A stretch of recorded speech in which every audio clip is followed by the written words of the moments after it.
Bismillahirrahmanirrahim. Welcome to Forward Public School e-learning class 8th. Subject is biology. Chapter number 2nd, that is solving a biological problem. This is part 2 and I am your teacher Runa. Dear students, now come to the biological problem 2 और वो हमारे पास क्या है कि how is a plasmodium transmitted to human beings कि human beings की body में प्लाज्मोडियम जो है कैसे मुंतकिल होता है, उनकी बॉडी में कैसे जाता है। ये हमारे पास सेकंड प्रॉब्लम है। अब हम करेंगे उसको सॉल्व करेंगे step by step through biological method. तो फर्स्ट स्टेप हमारे पास क्या है, observation. Biologist were having the following observation. First, malaria is associated with marches कि मलेरिया जो है जहाँ पे मार्शेस है वहाँ पे मलेरिया ज़्यादा है। सेकंड क्या था कि drinking water of marches did not cause malaria. In 1883, an American physician, Albert Freeman Africanus King, जिसको सिंपली क्या कहा जाता है, AFA King, listed 20 more observation about malaria. Some important observation of King were कि हमारे पास एक साइंटिस्ट आए AFA King जिन्होंने 20 ऑब्जर्वेशन जो थी, 20 से ज़्यादा ऑब्जर्वेशन जो थी मलेरिया के बारे में बताई थी। उसके कुछ इंपॉर्टेंट ऑब्जर्वेशन जो है उनकी वो हमारे पास गिवन है। फर्स्ट क्या है, people who slept in open places suffered from malaria more than the people who slept indoors कि वो लोग जो खुली मैदानों में खुली जगहों में सोते हैं उनको मलेरिया ज़्यादा होता है as compared to those people जो कि घरों के कमरों के अंदर सोते हैं। सेकंड क्या है, individuals who slept near smoky fires usually did not get malaria कि वो लोग जो धुएँ वाले इलाकों के करीब रहते हैं या धुएँ वाले इलाकों में रहते हैं उनको यूजुअली मलेरिया नहीं होता। थर्ड क्या है, people who used mosquito nets suffer from malaria less than the ones who did not use mosquito nets कि वो लोग जो मस्कीटो नेट यूज़ करते थे उनको मलेरिया कम होता था और जो मस्कीटो नेट यूज़ नहीं करते थे उनको मलेरिया ज़्यादा होता था। Dear students, now come to the science, technology and society. The life expectancy of people have been improved by controlling many of the infectious disease कि ज़िंदगी की जो उम्मीद जो थी वो इम्प्रूव हो गई थी किस वजह से, by controlling many of the infectious disease. Tuberculosis जिसको सिंपली हम क्या कहते हैं, TB, once known as great killer disease जिसको ग्रेट किलर डिजीज़ कहा जाता था। क्यों? क्योंकि इसकी वजह से बहुत ज़्यादा लोगों की डेथ हो गई थी क्योंकि इसकी कोई रेमेडी या ट्रीटमेंट डिस्कवर नहीं हुई थी। As one common example that have been effectively control due to research and vaccination.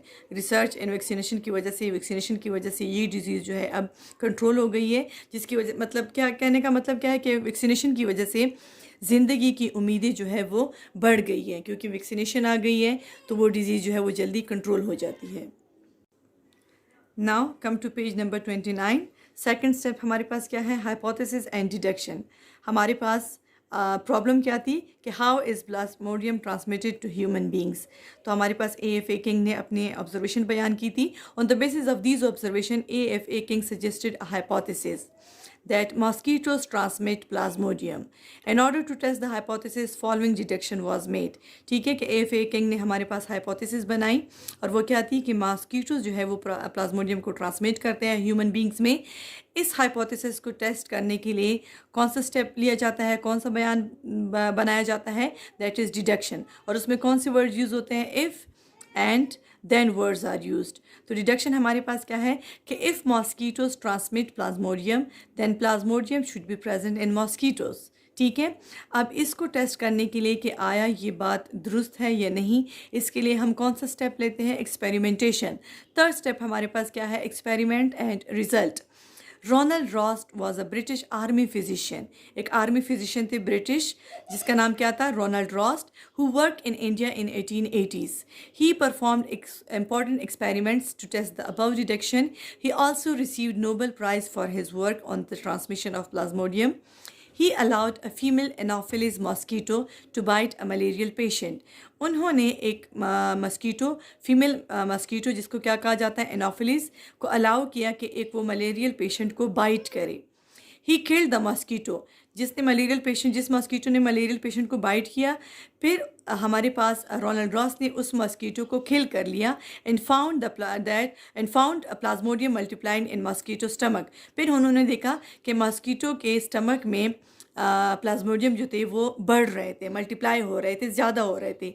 In the next experiment he thought to allow an infected mosquitoes having plasmodium to bite healthy person. ठीक है, next experiment में वो चाहता था कि वो अब infected mosquito कौन सा होता है जिसमें प्लाज्मोडियम होता है, कि वो बाइट करे हेल्दी पर्सन को.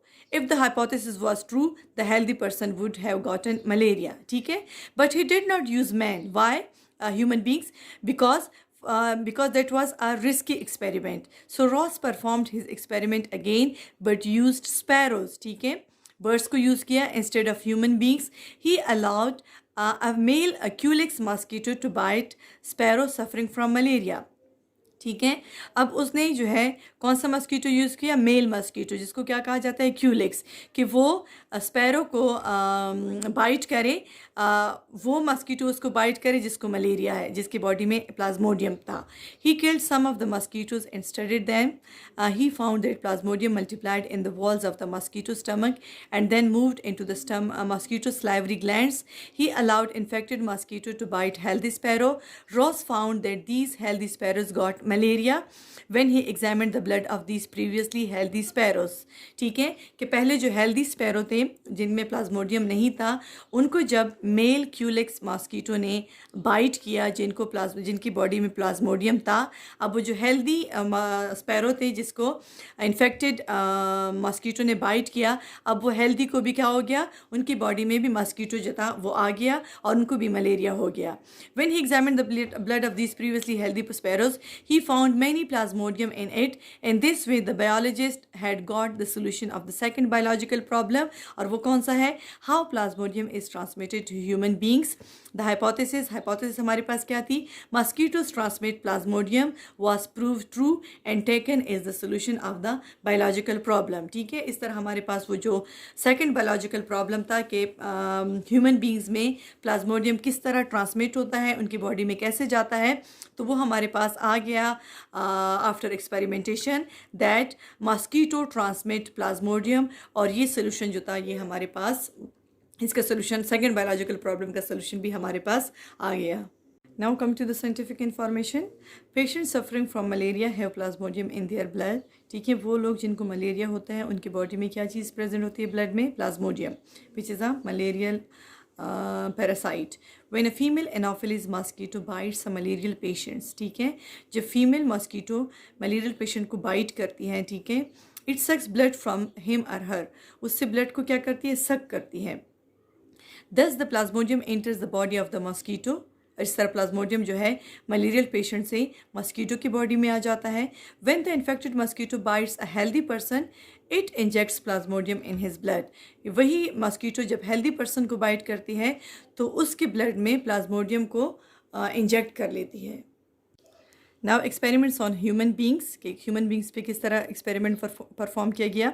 In the end the hypothesis was tested by experiment on human beings. In 1898, Italian biologist allowed an Anopheles mosquito to bite a malarial patient. The infected mosquito was then allowed to bite a healthy man. This person later became ill with malaria. ठीक है, बाद में उसको क्या हो गया, malaria से वो बीमार हो गया. In this way, it was confirmed that mosquitoes transmit plasmodium and so are involved in the spread of malaria. ठीक है, डायग्रामेटिकली भी आप लोग देख सकते हैं कि हमारे पास ये फर्स्ट इन्फेक्टेड मॉस्कीटो है. क्या मतलब है कि इट हैज़ प्लाज्मोडियम, और जब ये हमारे पास हेल्दी पर्सन को बाइट करता है तो वो भी क्या हो जाता है, उसको भी मलेरिया हो जाता है, प्लाज्मोडियम उसकी बॉडी में चला जाता है, मुंतकिल हो जाता है. So it is the first infected man. और इस तरह ब्लड में हमारे पास प्लाज्मोडियम आ जाता है. और जब इसी मलेरियल पेशेंट को दूसरा मस्कीटो बाइट करता है तो वो मस्कीटो भी क्या हो जाता है, इन्फेक्टेड हो जाता है, which is known as second infected mosquito. मतलब इसकी बॉडी में भी प्लाज्मोडियम आ जाता है. और यही मस्कीटो जब दूसरे हेल्दी पर्सन को, मैन को बाइट करता है तो वो भी उसको भी मलेरिया हो जाता है, which is known as second infected man. ठीक है, और इस तरह हमारे पास ये बात क्लियर हो जाती है. के mosquitoes are involve in the spread of malaria. यहाँ पे आप लोग फ्लो चार्ट देख सकते हैं कि जिसमें स्टेप्स एंड बायोलॉजिकल मेथड्स जो है दैट आर गिवन। अगर फर्स्ट हमारे पास क्या है कि बायोलॉजिकल प्रॉब्लम जो है दैट इज़ रिकॉग्नाइज्ड, उसके बाद नेक्स्ट स्टेप हमारे पास क्या है, observation and study of background research. ठीक है, उसके बाद हमारे पास थर्ड स्टेप क्या है, डेवलपमेंट ऑफ हाइपोथेसिस। ठीक है, हाइपोथेसिस के बाद next step development of deduction. Deduction के बाद हम लोग क्या करते हैं, एक्सपेरिमेंट्स और डाटा एनालिसिस करते हैं। अगर एक्सपेरिमेंट उस हाइपोथेसिस को सपोर्ट करता है देन क्या हो जाता है कि result match with the hypothesis, और फिर हमारे पास conclusion and reporting the result. अगर एक्सपेरिमेंट जो है वो हाइपोथेसिस को मैच नहीं करता तो फिर क्या होता है, result do not match with hypothesis and then development of the new hypothesis, next new hypothesis फिर बनाई जाती है। ठीक है, so these are the steps in biological method. ये हमारे पास फ्लो चार्ट है। Now come to two different types of mosquitoes, जिसमें है Aedes mosquitoes and Anopheles mosquito. Aedes mosquito क्या करता है, Aedes mosquito transmit viruses of dengue fever in the human. ठीक है, ह्यूमन में हमारे पास जो डेंगू फीवर जो कॉज करता है वो एडिस मॉस्किटो ये वाली टाइप जो है ये कॉज करती है, ट्रांसमिट करती है। वाइल एनोफिलिस मॉस्किटो ये वो टाइप है मॉस्किटो की which transmit Plasmodium in the human beings, और इस तरह ये मलेरिया कॉज करता है ह्यूमन बींग्स में। See the difference between the two mosquitoes in above pictures. दोनों की आप लोग मॉर्फोलॉजी देखें तो हमारे पास एडिस मॉस्किटोज जो है that is different from that of the Anopheles mosquito. यहाँ पे देखिए आपके पास डॉट्स से वाइट वाइट डॉट्स हैं और इसमें नहीं है, ये थोड़ा सा ऊपर मतलब ऊपर किया हुआ है और ये थोड़ा सा फ्लैट टाइप होता है। So this is there is difference between the structure, दोनों के स्ट्रक्चर की मॉर्फोलॉजी में डिफरेंस है। Now theory, law and principle. Theory हमारे पास क्या है, प्रूवन पॉजिटिव रिजल्ट, और लॉ और एंड प्रिंसिपल हमारे पास क्या है, a statement with universal acceptance. ठीक है, law can be changed while principle can not be changed. We know that when a hypothesis has been proved by experiments, scientists keep on to trying to do more experiments on it. When a hypothesis is proved by many experiments, scientists develop more hypotheses from it and test them experimentally. If the new hypotheses are again proved, the original hypothesis become a theory. ठीक है, कि अगर हमारे पास एक hypothesis जो experiment से prove हो जाता है तो scientists उस पर further experiment करते हैं। अगर वो बार बार जो है prove होता जाता है तो original hypothesis जो होती है वो हमारे पास क्या बन जाती है, theory, a proven positive result. A scientific theories explain a phenomena. एक scientific theory जो होती है एक अमल को एक्सप्लेन करता है। ठीक है, कुदरती अमल को। Scientist try their best to disprove the theory by disproving the hypothesis. ठीक है, फिर भी कोशिश करते हैं कि हो सकता है कि कहीं पे हमारे पास ये डिसप्रूव हो जाए। If the theory is proved again and again by experiments, it becomes a law और प्रिंसिपल। अगर वर्ल्ड वाइड एक्सपेरिमेंट इस पे करते जाएं सारे साइंटिस्ट और फिर भी वो प्रूफ हो जाए, so then it becomes law और principle. A scientific law is uniform. ठीक है, यूनिफॉर्म होता है, एक सेम होता है, और constant fact of nature. Example हमारे पास बायोलॉजिकल लॉ के क्या है, Hardy Weinberg's law and Mendel's laws of inheritance. These are the examples of biological law. The next topic is data organisation and data analysis, कि हम data को कैसे organise करते हैं और उसके एनालिसिस तज्जिया कैसे करते हैं। We have studied that researches collect and analyze the data. Data हमारे पास क्या है, information such is names, dates, numbers, values etcetera at various steps in scientific method. This data helps them to make hypothesis from observation and to conclude result from the experiments. ठीक है, कि scientist जो है जो data उन्होंने collect किया होता है डिफरेंट स्टेप्स में, साइंटिफिक मेथड के डिफरेंट स्टेप्स में, तो वो उस डेटा से डेटा जो है उसकी हेल्प करता है हाइपोथेसिस बनाने में, ऑब्जर्वेशन से हाइपोथेसिस बनाने में और एक्सपेरिमेंट परफॉर्म करने में और उससे रिजल्ट बनाने में। In order to use data in scientific method, scientist have to organize and analyze it. ठीक है, साइंटिस्ट इसको ऑर्गेनाइज करते हैं और इसका तजिया करते हैं। Scientist organize the collected data in the form of graphs. ठीक है, साइंटिस्ट डेटा को किस फॉर्म में ऑर्गेनाइज करता है, तरतीब देता है, ग्राफ फॉर्म में, टेबल फॉर्म में, फ्लो चार्ट्स की फॉर्म में, मैप्स की फॉर्म में या डायग्राम्स की फॉर्म में। The collected data is analysed by using statistical methods. ठीक है, वो जो डेटा कलेक्ट किया होता है उसको वो एनालाइज करता है स्टेटिस्टिकल मेथड से। और वो मेथड कौन कौन से हैं? Ratios and proportions. ये हमारे पास स्टेटिस्टिकल मेथड्स कहलाते हैं, ratios and proportion. A ratio is a relationship with respect to relative size between two quantities of the same kind. ठीक है, रेशो जो है it is the comparison between two numbers, a pure number to a pure number, an amount of a money to an amount of a money, a number of a people to a number of a people. Proportion is the comparison between two ratios. So proportion means to join two equal ratios. ठीक है, ये हमारे पास है A ratio B। ठीक है, ये ratio का sign है, ये 2 डॉट्स। और हमारे पास जब ये एक रेशो है A ratio B and this is ratio two C ratio D, इन दोनों की जब हम कंपैरिजन करते हैं दो रेशो का, तो वो क्या कहलाता है? That is proportion. और इसका साइन ये वाला। A and D R called the extremes. ठीक है, ए एंड डी जो है हमारे पास एक्सट्रीम्स कहलाते हैं, और ये बी और सी जो है ये हमारे पास क्या कहलाते हैं? These are known as means. The product of the extremes is equal to the product of means. When 3 values in a proportions are known, the fourth one A can be calculated by using this rule. ठीक है, अगर इनमें से हमें 3 मालूम हो और एक को फाइंड आउट करना हो तो हम इजीली इसको कर सकते हैं bye using this formula, this method, that is the ratio method. For example, if a biologist wants to know how many sparrows would be infected with malaria if he allows Culex mosquito to bite 50 sparrows.